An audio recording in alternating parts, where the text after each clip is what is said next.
مهما دار بويك، مهما دارت امك، ضرباتك، ما عطاتكش الصوارد، حاوزوك من الدار،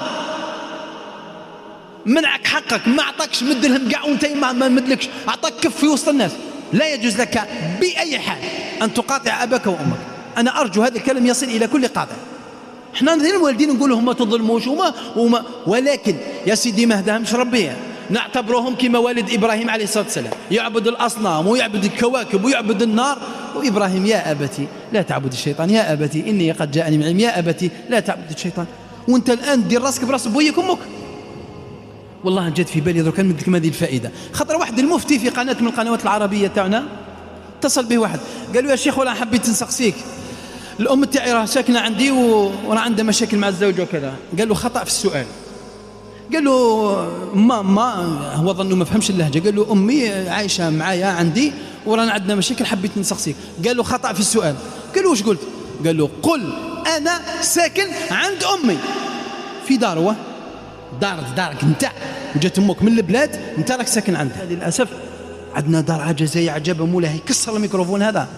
في دار المسلمين عندنا دار العجزه اللي طيشوا فيها الاولياء، المراه هذيك اللي حملاتك وفداتك وزيداتك ورضعاتك وباباك ودالك الفاكسه وشاك صباط وحشاكم ومن بعدين انت تكبرت ولي راجل ملوي هدومه كما يقولوا المصريين. اول حاجه ديرها ان تكافئهما، ان ترميهما الى دور العجزه والمسنين ويعني اللي ما عندهمش مأوى. والله غداروا كاميرات مخفيه لظواهر اجتماعيه، واحد زعما لعبها شغله يرمي في يمه، واحد جزائي فايت في الشارع قالها نديك ولا غادي تسكني عندي. انا نقول لك صراحه والله ما سهل هذا، ما تقولش حاجه سهله، ربما يجيك ضيف يومين ثلاثه تثقل به، قالها اقسم بالله غنديك تعيشي عندي.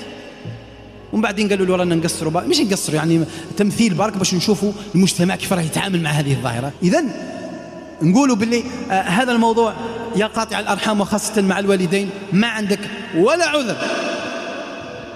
أسماء بنت يزيد جت زارتها أمها مشركة تعبد اللات والعزى ومناة الثالثة الأخرى، قالت يا رسول الله إن أمي جاءت إلى المدينة، هم هاجروا، أفأصلها؟ قال صلي أمك، هذه أمك يا محمد، لو تعبد اللات والعزى لو كان تلقى تقتل النبي محمد صلى الله عليه وسلم. قالها روحي لأمك طلعي فيها، ولكم دينكم ولي دين، وإن جاهداك على أن تشرك بي ما ليس لك بعلم فلا تطعهما وصاحبهما في الدنيا معروفة. شفت التعبير القرآني ولا ما شفتش؟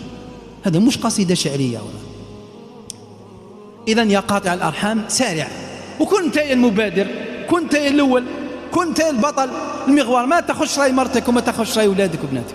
وإذا كنت تشوف بيك ولا أمك واقعين كتروح من الجامع لنا روح دير لهم درس، روح عاود لهم درس هذا، قول لهم ها واش قالت الشريعة سيدي، معليش بالك أنا من عجبهم واش بالك يا ودي، شوف واش قال رب العالمين واش قال النبي صلى الله عليه وصحبه وسلم تسليما كثيرا.